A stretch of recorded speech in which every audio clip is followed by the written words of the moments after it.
தனது நாட்டினை பற்றி தன்னிடம் அபிமானம் நிலவும் போதுதான் ஒருவனால் உண்மையான சுதந்திரத்தை அனுபவிக்க முடியும். நான் இந்த நாட்டின் ஒரு குடிமகனாக இருப்பதில் பெருமை அடைகிறேன் என்ற எண்ணம் அவரிடம் தோன்ற வேண்டும்.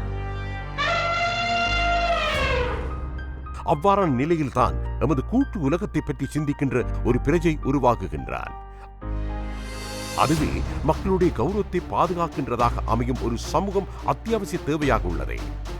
வீதியிலும், பேருந்திலும், அலுவலகத்திலும், சந்தை கூட்டத்திலும் என்று இந்த எல்லா இடங்களிலும் பிரஜைகள் அவர்களுக்குரிய கௌரவத்தை பெற வேண்டியது. எனவேதான் பிரஜையுடைய இந்த கௌரவத்தை உறுதிப்படுத்துகின்றதாக அமையும்படி நூற்றாண்டு காலமாக நாம் இழந்த பிரஜையுடைய அபிமானத்தை நாங்கள் கூட்டாக நின்று கட்டியமைப்போம். தேசிய மறுமலர்ச்சிக்காக தயாராகுவோம். தேசிய சுதந்திர தினம் 2025 பிப்ரவரி 4.